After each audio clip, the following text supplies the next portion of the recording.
Welcome to the Just the Right Snowboard channel. I'm Lars Horstman. It is the end of summer and late August, early September at the very latest is when I usually start picking up my pre-season workout routine. And you guys have asked me what kind of exercises I follow to prepare for winter. And today I figured I'm going to make a quick video about this and share my exercises with you. Before we get started, I want to leave a couple thoughts here with you. So why am I actually prepping for the season? I don't want a weak start. You're only going to get injured. So I also don't want to be whinging and whining when the powder flies on December 1st and I go home after an hour and my legs are burning. So I want to skip all this nonsense and therefore I'm prepping. The other thing is injury prevention. Obviously, good overall fitness and good overall strength makes you more resilient. So I really have a long season and I ride a lot, like 100+ days every year. I need to get through that without getting hurt. Therefore, I'm prepping. Now, I am not an expert in this field by any means. Last year, I sought some help here in Fernie. Shout out to Marty at Switchback Strength. You can find those guys on Instagram. Super good coach. He's a kinesiologist. He gave me a bunch of exercises that I'm still working with. I'm doing that at home, very, very rarely at the gym. I will probably go back to the gym late in October when the weights that I have here become too light or whatever. But otherwise, big point about this video is it doesn't necessarily require snowboard specific workouts. Just get good overall strength.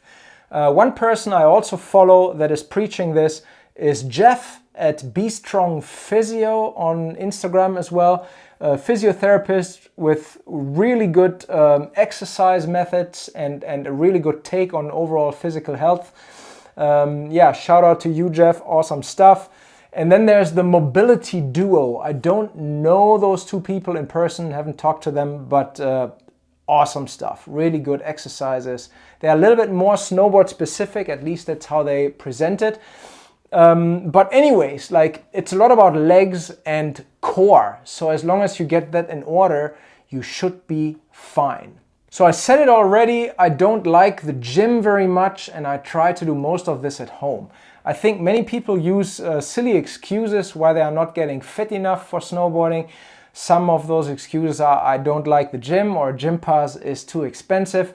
You don't need it, trust me. This is also the reason why this video is filmed in the ugly vertical format rather than landscape, because I am filming this all in my very small house and you will see how I'm cramming myself into strange corners of the house to actually make some exercises happen. So this is totally, how would you say this? There's no makeup on this video. I literally got up this morning and started my routine and figured, you know what, like I'm just gonna film it now. Better now than later, it gives people more time to get into it. So let's go see what I got for you. I'm gonna elaborate on the exercises as you see me do them. All right, let's go. So normally you should start your workouts with a nice little warm-up. I'm skipping this here and I'm using this exercise instead. Those are just normal squats. It's not a goblet squat. My legs are way too close together for that. And you wouldn't want to do this kind of thing with really heavy weights. But I'm using very light weights, 15 pounds in each hand here. And to me, this is more of a range of motion type warm-up exercise. It gets my whole body engaged. Important thing is to keep your core engaged. I'm actually standing on a slant board because I have very limited ankle mobility and very long femur bones. So when I squat, my weight moves back very far and I land on my butt easily. So I'm doing this with a little slant board. And yeah, like weight is 15 pounds. I start really light early exercise season, but that increases very quickly as I go. What I generally do is I pick 6 to 8 exercises that I then pair. So basically pairs of 2 and I do 4 sets, each exercise repetitions depend on the exercise. So basically here I'm combining those squats that you just saw with Swiss ball dead bugs. This is a really good core exercise. What you want to do to have good form here is you want to kind of tilt your pelvis up a little bit, as in pull your pubic bone towards like your chest, or push it towards the ceiling, however, and try to suck your belly button or push your belly button into the mat. So what you should be ending up with is a flat back that is fully in contact with the mat. And yeah, I'm doing about 30 of those extensions here, left, right. And then I go back to my squats that you saw earlier. It's 4 sets each. Squats, I do 12 repetitions or 15 before I then increase the weight eventually. This one here is one of my favorites, Bulgarian split squats. Highly effective exercise for your glutes, your quads and your hamstrings. They also help with core strength. You should always keep your core engaged when you do these.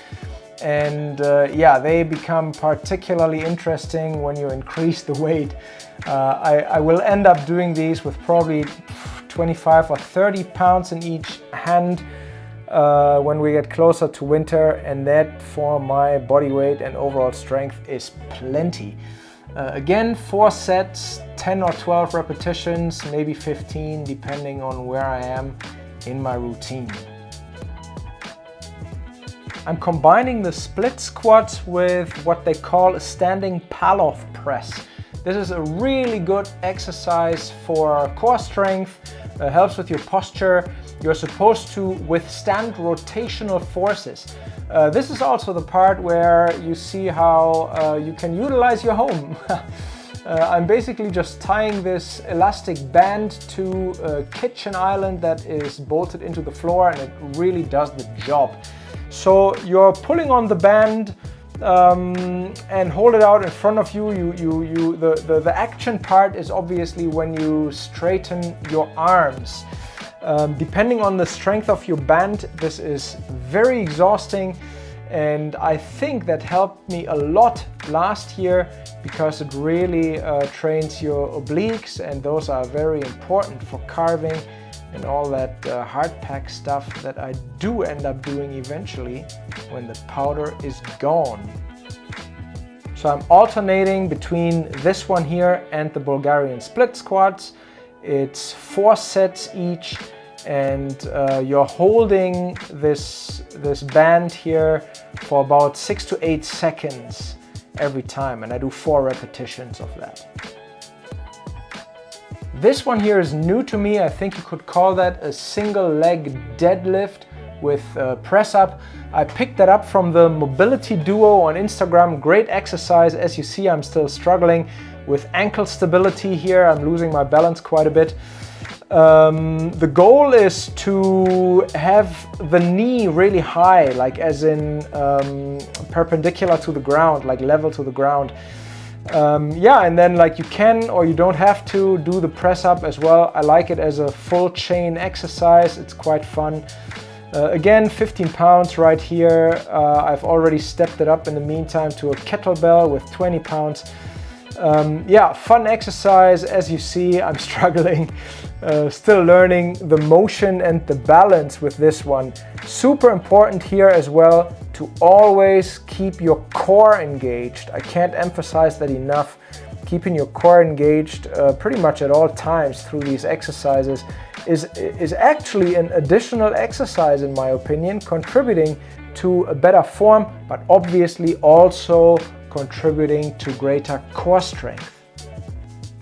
I'm doing 4 sets of these, and it's 10 repetitions on each leg, and I'm pairing this exercise with 2 other ones. So I will end up doing 4 sets of what you're seeing here, paired with 2 sets of reverse sit-ups, or what they call back extensions, and side bends. See how I'm actually doing these back extensions from the spine rather than from the hip joint. You could also keep your back totally straight and just come up with your chest from the hip joint. That would be a very different exercise. I'm opting for these ones here, lower back strength, mid back strength. Pretty useful, I think. I do about 30 repetitions of the straight up ones, and then it's basically turning into a twist or into a sideways version of the same thing, as you can see here. All three versions of this exercise basically target slightly different back muscle groups. And yeah, I'm doing 30 repetitions of each one of them, so that's 90 of those reverse sit-ups in one set. And I'm doing 2 sets of those in combination with what you've seen before, the single leg deadlift with press up. The other exercise that I combine the single leg deadlift with is then these side bends here. My legs or my feet are actually pushing against the wall. It makes this so much easier. And then you just come up sideways, another obliques thing I want to say. The very key with this exercise is actually getting into a hold. So after, let's say, 15 to 20 repetitions, you want to basically stretch out your arms and remain in that position and hold it. This is absolutely excruciating. I don't like it. Once you're done with that hold, you can do the exact same thing with a twisted version, like what you're seeing here. So I'm coming up and I'm basically twisting to face the wall. And again, this one as well, after 20 repetitions, ends with a hold. And yeah, I do 2 sets of these, that's 40 in each set, plus 2 holds. And I do 2 sets of those mixed with those single leg deadlift press ups. And last but not least, I like to do my push-ups at the end of every exercise routine that I ever do. I throw in 40 to 50 push-ups. It's going to be 40 here today, and I do them with my tippy toes on a Swiss ball to basically make balancing a little more difficult. And what I do is 20 with both feet on the ball, and then 10 on each side with just 1 foot on the ball. And of course, in particular, the one-footed ones with tippy toes on a Swiss ball. That makes for a bit of a balancing thing there as well, and is really good for overall core strength and stability.